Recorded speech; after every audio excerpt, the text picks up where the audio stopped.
Hello my dear student, आप सभी को शिक्षा शिविर में हार्दिक स्वागत है। मैं आप लोगों के सामने एक ऐसा प्रकरण लेकर आया हूं जो आपके जीवन में चार चांद लगाएगा। वो भी प्रकरण है व्याकरण जगत का समास, जिसे हम अंग्रेजी में कंपाउंड के नाम से जानते हैं। समास एक ऐसा प्रकरण है जो हमारे सामान्य जीवन में और किसी भी कंपटीशन एग्ज़ाम में निश्चित रूप से आता ही आता है। मैं प्रयास किया हूँ कि इस प्रकरण यानी समास को सरल और आसान भाषा में विस्तार पूर्वक एक वंशज के आधार पर समझाने का। जैसे ही आप समास का प्रारूप को समझ लेंगे, आप आसानी से समास विग्रह या समासिक पद के रूप में ला सकते हैं। तो चलिए आइए अब हम अपने प्रकरण पर चलते हैं। तो व्याकरण जगत में समास की उत्पत्ति क्यों और किस लिए किया गया, आइए हम इसको परिभाषित समझते हैं।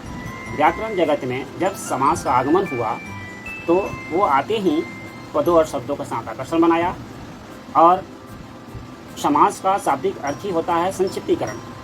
वो संक्षिप्त रूप में आकर के अपने आप को एक सुशोभित किया।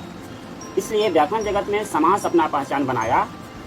दो पदों के मेल से जो विकार उत्पन्न होता है उसे हम समास कहते हैं। समास, इसको हम अंग्रेजी में कंपाउंड के नाम से जानते हैं। आइए इसको एक बार फिर परिभाषा को दोहराते हैं। दो पदों के मेल से जो विकार उत्पन्न होता है उसे हम समास कहते हैं। अब आती है बात कि पद होता क्या है। मेरे प्यारे बच्चों, पद और शब्द, यहाँ दोनों का अंतर को समझेंगे। कहता है कि जब किसी वाक्य में शब्दों को पिरोया जाता है तो उस स्थिति में वो शब्द नहीं रह जाता है, बल्कि उस स्थिति में वो शब्द पद का रूप ले लेता है। जैसे राम आम खाता है, इसमें राम आम खाता है, ये सब हमारे पद हैं। जैसे ही इस वाक्यों में से कोई भी एक शब्द को हम बाहर लाते हैं तो हमारा शब्द का रूप ले लेता है। मैं ऐसा करता हूँ कि पद और शब्द आप वाली बातें समझ गए होंगे। तो समास पद के साथ आकर्षण बनाया और अपना संक्षिप्तीकरण या विग्रह के रूप में प्रकट हुआ व्याकरण संसार में। अब आइए हम इसे एक उदाहरण के माध्यम से समझते हैं। जैसे जलमग्न। जलमग्न एक शब्द है जो दो पदों के मेल से बना है। तो यहाँ पर समासिक शब्द हो गया जलमग्न। आप देखिए अपना स्क्रीन पर कि जलमग्न जो है, इसको जब समासिक पद को विग्रह के रूप में किया गया है तो किस तरह से किया गया है, जल में मग्न। उसी तरह से और भी बहुत सारा उदाहरण भरे पड़े हैं जो समास का उदाहरण दोहराता है। समास कुछ दिनों तक ऐसे हम लोग भली भांति समझते हैं कि इस संसार में जो कुछ भी आता है, चाहे वो सजीव हो या निर्जीव, उसका एक न एक अंत होता है। समास भी व्याकरण संसार में आया और उसका अस्तित्व खत्म हुआ, लेकिन उसका वंशज आगे बढ़ते गया। अब समास जो होता है अपने चार पुत्रों को जन्म दिया। तो वंशज चार पुत्र का जन्म दिया, जिसमें से हम लोग अब बारी बारी से हम समझेंगे कि चारों पुत्रों में कैसे अपने में समायोजन करके इस वंश को चलाया। इस प्रकार हम कह सकते हैं कि समास मुख्यतः चार प्रकार के होते हैं। पहला समास जो हमारा दे रहा अव्ययीभाव समास। इनका पहला जो पुत्र के रूप में मान लेते हैं, पहला पुत्र जो हुआ अव्ययीभाव समास। अब हम अव्ययीभाव समास अपना एक पहचान बनाया व्याकरण संसार में। कैसे बनाता है, क्योंकि हर सजीव चाहता है इस दुनिया में एक से बढ़कर एक होना। तो अव्ययीभाव ने भी अपना एक अलग पहचान बनाया। इतने संसार में इतने सारे पद भरे हुए हैं और सारे पदों को एक अपना अपना प्रारूप लेकर के अलग हो गया। अव्ययीभाव समास कहता है कि जिस समास का पहला पद प्रधान हो और वो अव्यय हो, वो अव्ययीभाव समास कहलाता है। जैसा कि आपको स्क्रीन में भी दिखाया गया है, जिस समास का पहला पद प्रधान हो तथा वह अव्यय हो, उसे हम अव्ययीभाव समास कहते हैं।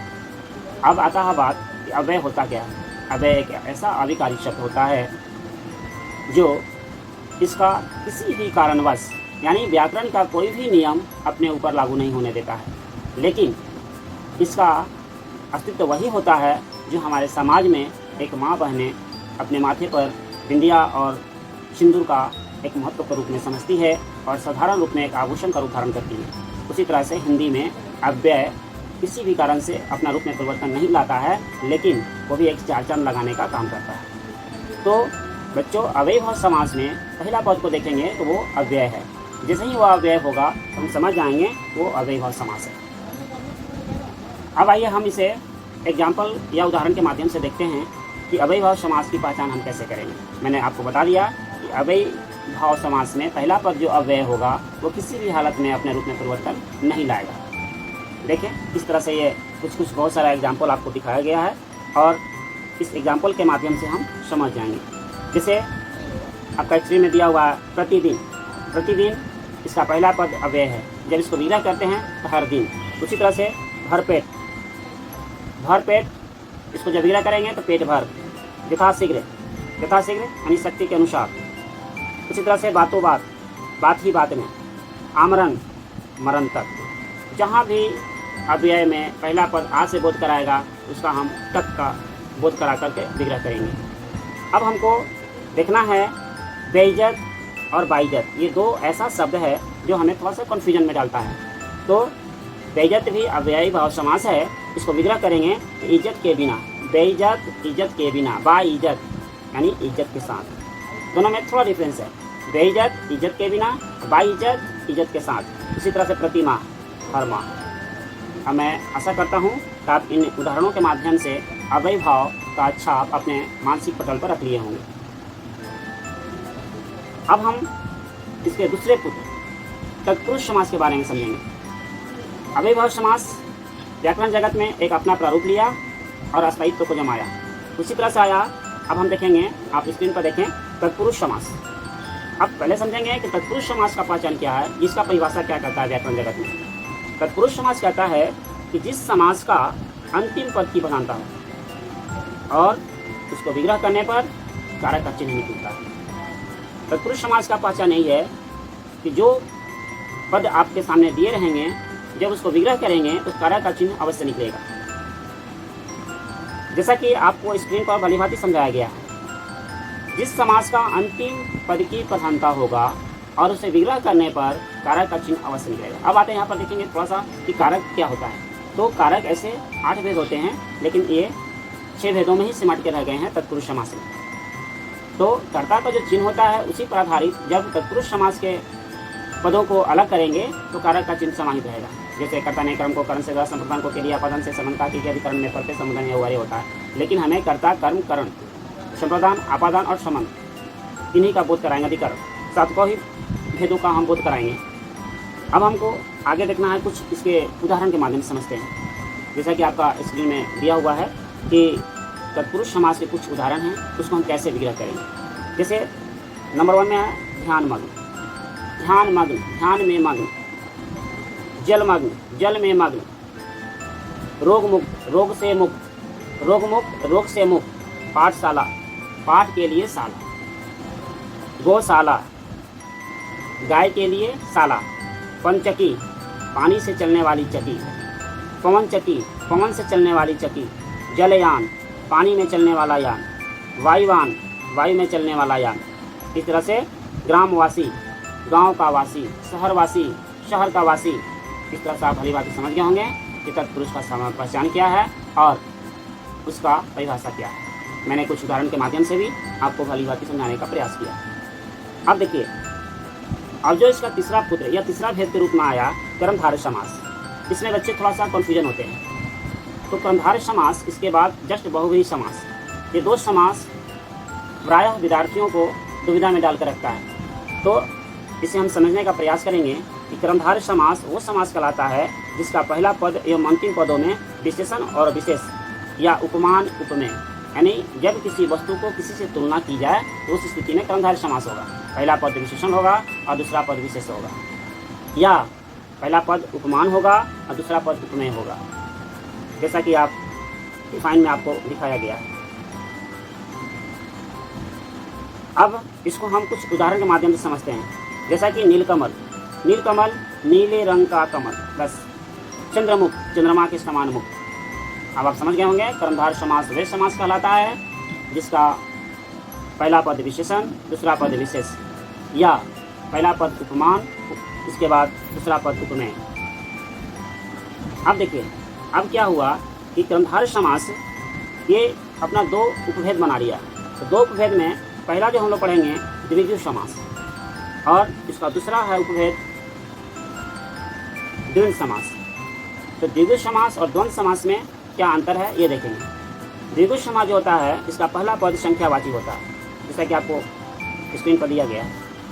जिस समास का पहला पद संख्यावाची हो उसे हम द्विगु समास कहते हैं। आइए अब इसके एग्जाम्पल के माध्यम से समझ जाते हैं। जैसे दोपहर, दो पहरों का मेल, चौराहा, चार राहों का मेल, त्रिफला, तीन फलों का समूह।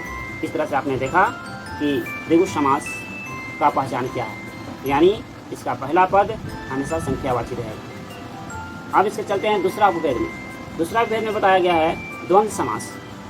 बच्चों, द्वंद्व समास जिस समास का दोनों ही पद की प्रधानता होती है उसे हम द्वंद्व समास कहते हैं। इस समास में पहला पद और अंतिम पद के बीच में योजक चिन्ह लगाया जाता है। जब उसको विग्रह करते हैं तो योजक चिन्ह जो है और में बदल जाता है तथा या में बदल जाता है।